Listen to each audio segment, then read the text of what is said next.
بسم اللہ الرحمن الرحیم۔ شروع اللہ کا نام لے کر جو بڑا مہربان نہایت رحم والا ہے۔ لوگوں نے پوچھا یا رسول اللہ کون سا اسلام افضل ہے؟ تو نبی صلی اللہ علیہ وسلم نے فرمایا وہ جس کے ماننے والے مسلمانوں کی زبان اور ہاتھ سے سارے مسلمان سلامتی میں رہیں۔ صحیح بخاری حدیث نمبر 11۔ بسم اللہ الرحمن الرحیم۔ شروع اللہ کا نام لے کر جو بڑا مہربان نہایت رحم والا ہے۔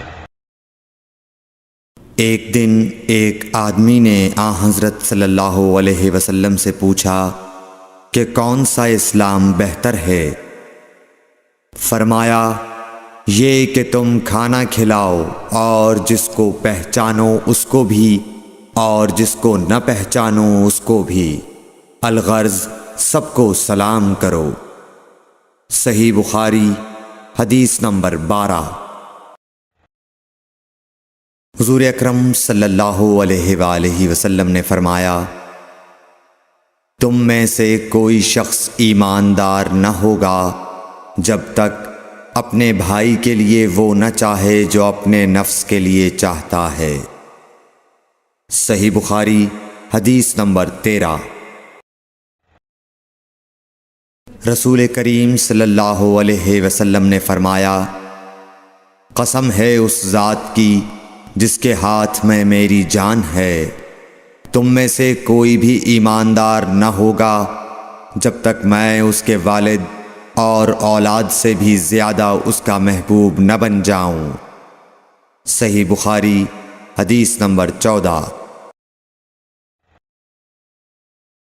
حضرت صلی اللہ علیہ وسلم نے فرمایا تم میں سے کوئی شخص ایماندار نہ ہوگا جب تک اس کے والد اور اس کی اولاد اور تمام لوگوں سے زیادہ اس کے دل میں میری محبت نہ ہو جائے۔ صحیح بخاری حدیث نمبر 15۔ نبی کریم صلی اللہ علیہ وآلہ وسلم نے فرمایا 3 خصلتیں ایسی ہیں کہ جس میں یہ پیدا ہو جائیں اس نے ایمان کی مٹھاس کو پا لیا۔ اول یہ کہ اللہ اور اس کا رسول اس کے نزدیک سب سے زیادہ محبوب بن جائیں، دوسرے یہ کہ وہ کسی انسان سے محض اللہ کی رضا کے لیے محبت رکھے، تیسرے یہ کہ وہ کفر میں واپس لوٹنے کو ایسا برا جانے جیسا کہ آگ میں ڈالے جانے کو برا جانتا ہے۔ صحیح بخاری حدیث نمبر 16۔ حضور اکرم صلی اللہ علیہ وآلہ وسلم نے فرمایا انصار سے محبت رکھنا ایمان کی نشانی ہے اور انصار سے کینہ رکھنا نفاق کی نشانی ہے۔ صحیح بخاری حدیث نمبر 17۔ رسول اللہ صلی اللہ علیہ وسلم نے اس وقت جب آپ کے گرد صحابہ کی ایک جماعت بیٹھی ہوئی تھی فرمایا کہ مجھ سے بیعت کرو اس بات پر کہ اللہ کے ساتھ کسی کو شریک نہ کرو گے، چوری نہ کرو گے، زنا نہ کرو گے، اپنی اولاد کو قتل نہ کرو گے اور ناعمدن کسی پر کوئی ناحق بہتان باندھو گے اور کسی بھی اچھی بات میں اللہ کی نافرمانی نہ کرو گے۔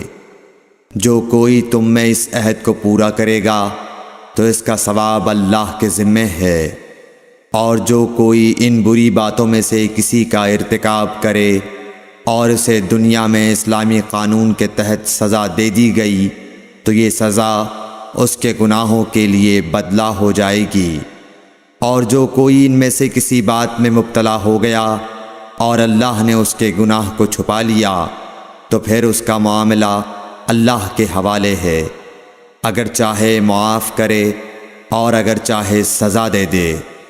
عبادہ کہتے ہیں کہ پھر ہم سب نے ان سب باتوں پر آپ صلی اللہ علیہ وسلم سے بیعت کر لی۔ صحیح بخاری حدیث نمبر 18۔ رسول اللہ صلی اللہ علیہ وسلم نے فرمایا، وہ وقت قریب ہے جب مسلمان کا سب سے عمدہ مال اس کی بکریاں ہوں گی، جن کے پیچھے وہ پہاڑوں کی چوٹیوں اور برساتی وادیوں میں اپنے دین کو بچانے کے لیے بھاگ جائے گا۔ صحیح بخاری حدیث نمبر 19۔ رسول اللہ صلی اللہ علیہ وسلم کسی کام کا حکم دیتے تو وہ ایسا ہی کام ہوتا جس کے کرنے کی لوگوں میں طاقت ہوتی۔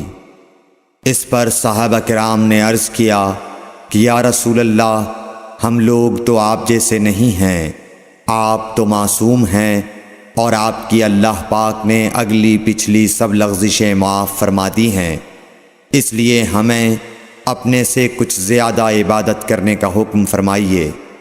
یہ سن کر آپ ناراض ہوئے، حتیٰ کہ خفگی آپ کے چہرہ مبارک سے ظاہر ہونے لگی۔ پھر فرمایا کہ بے شک میں تم سب سے زیادہ اللہ سے ڈرتا ہوں اور تم سب سے زیادہ اسے جانتا ہوں، پس تم مجھ سے بڑھ کر عبادت نہیں کر سکتے۔ صحیح بخاری حدیث نمبر 20۔